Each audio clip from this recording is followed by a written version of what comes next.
What's up, y'all? You tuned into part 5 of episode 1. This is the final part. We're finally here. Let's get right into it. The last thing that I really wanted to talk about today is templates and why templates are important. And I made one especially for this session in particular, just because I wanted to make a kind of a copy of my template, but with stock plugins only. It's really easy to make a template. At the end of this series, we'll go through my actual template and I'll show you how I make mine. And it's super easy and doesn't require any audio files if you don't want it to. But you can also save your favorite session as a template by going up and hitting save as template.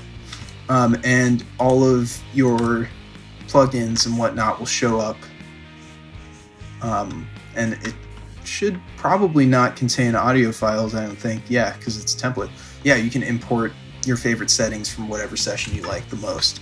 But okay, so Shift Option I will open up your import. We're gonna go. I'm in my template dialog. We're gonna go down.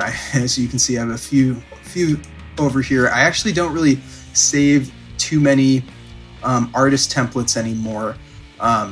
Mostly because I just import session data from whatever session I was currently working on, which saves a little bit of time, but I still, as you can see, I've updated my main template quite a bit, and I'm probably going to have a 7th coming out because I've been not using some stuff that I would like to change. So we're going to open this, and this dialog will open, and important to hit do not import and scroll down and hit clips and media. Not for necessarily a template, but just to get into the habit of, especially what I just talked about, if you're importing data from a session, you don't want to import clips because you're just going to clutter your session, and no need to have like the same clips from your previous session in this session that aren't even going to get used. So no need to do that. And we're going to import all of this. So I made 2 plugin banks that are the plugins, the selection of plugins that we're going to be using that I picked out that I think are neat. And then, yeah, let me import and we'll go over it. All right.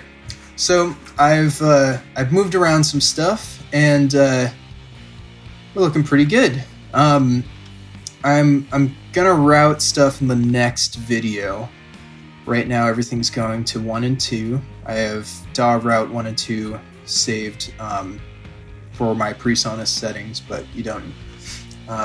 You can obviously, you'll have something different, probably out 1 or 2, or if you're working with an interface that's got multiple things and you're sending it somewhere else, it might say something else. But you'll know what your main outs are, and at the end of the day, we're not going to want that. But cool, so I got my plugin banks here, and we'll talk a little bit about all of these in the next video.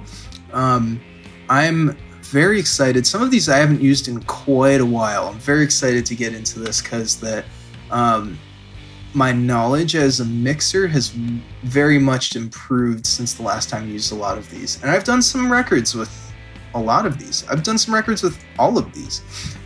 Maybe not 11 free. I don't really use amp sims that much. But yeah, so as you can see, I have some funky named auxes, and an aux is, we haven't really talked about auxes.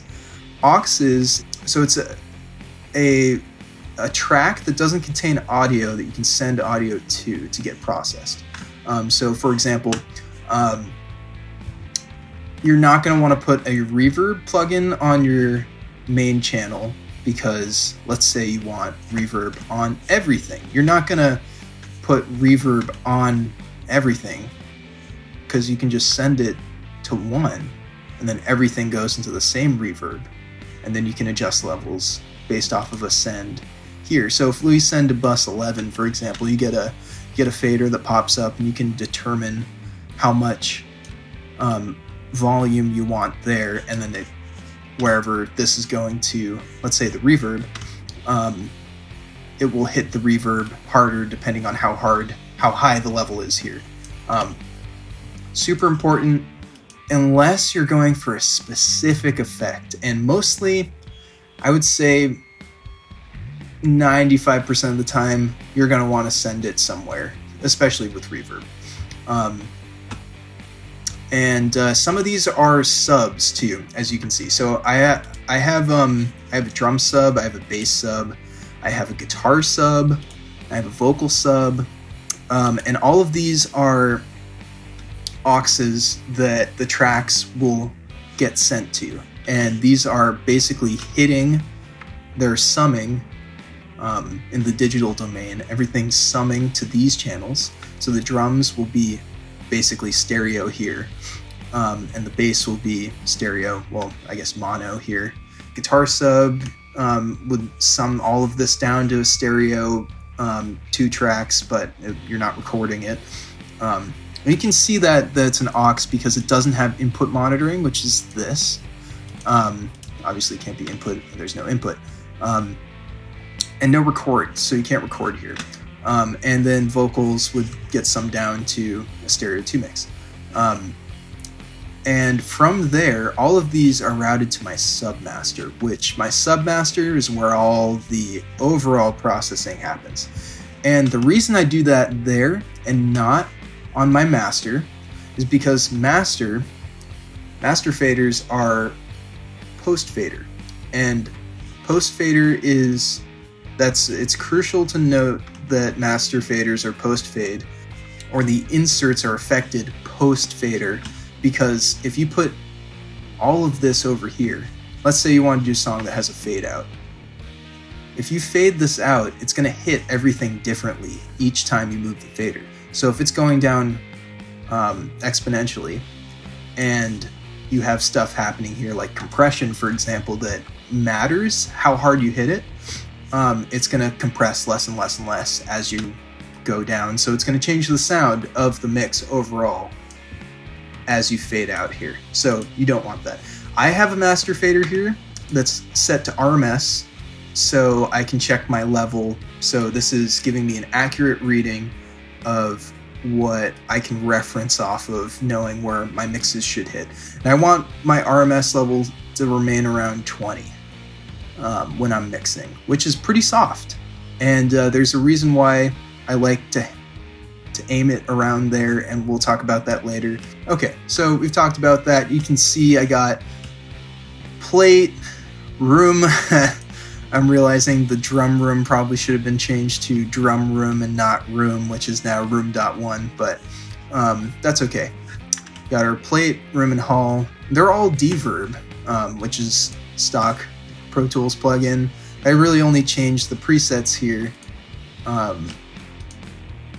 to those. We can choose between room 1 and room 2, but as you can see, they're all purple, and this one's brown, but it's a little bit of all of the subs are a little bit of a lighter color. We'll talk about tofu, transient control, and the PDGA next time on episode 2.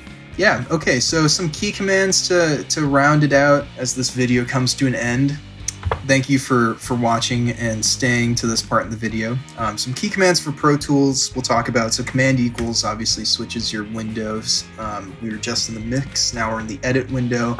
Command equals will switch you back and forth. I don't believe we talked about A and S. When this is selected over here in the top right corner, if you hit A, it will delete everything before the selection. However, if you hit S, it will delete everything after selection. Super useful in editing. So let's say you want to clean this up a bit and you kind of delete that, but you also hit S. There you go. It's super easy. There's nothing there. You can confirm that by making the waveforms ginormous, and then you can see there's nothing there. And I don't think we talked about how to get waveforms back to normal. It took me a while to look up this command, but if you do the claw, which is Command Option Control, and then left bracket, we'll put everything back to normal. So, boom. You got your down arrow if you're playing. We'll drop a marker, or drop the cursor where you last heard. Kind of similar to tape. if you've ever worked with tape, I don't know why you would have worked with tape if you're watching this video, but tape, you can drop your playback continuously by hitting the down arrow, so it's very similar to tape. If you select a clip, if you hit the down arrow, bring you back to the beginning of it. If you hit the up arrow, take you to the end, so you can see over there. Your arrow keys to move in Pro Tools, it's a little odd. It's the P, L, semicolon, and apostrophe will allow you to move up and down. So I'm pressing P right now to move up, and then semicolon to move down, which is important to know if you're moving around the session. I also have the 3 of these selected.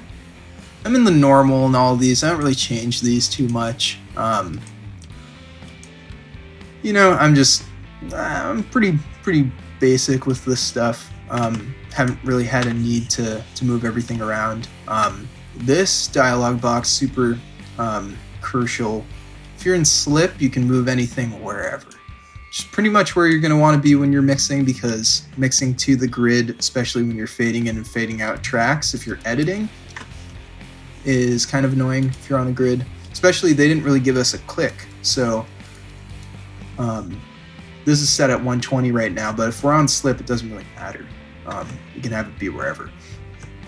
Our cursor is not determined by the grid when we're in slip. You don't want to be in spot or shuffle. Shuffle will shuffle around your clips. You don't want that. Spot is primarily for post-production. Command S will save. You should make sure you do that with all your sessions. This is a good spot to stop for this episode. We'll get into what plugins we're going to use on what instruments next video, and we're going to primarily focus on drums. We're going to talk about EQ and compression, and the importance of not over compressing, but also if it requires it, what you should do if you're going to do that. And we're also going to talk a little bit about transients. So hope this was helpful, and peacing out to Video Max. And that was part 5. We made it. Episode 2 coming out soon. Be sure to subscribe down below. If you haven't seen part 1 for some reason and you're starting on part 5, link is in the description. There's a playlist. You can follow along if you want to watch everything in chronological order. Stay tuned for episode 2. Thanks for watching.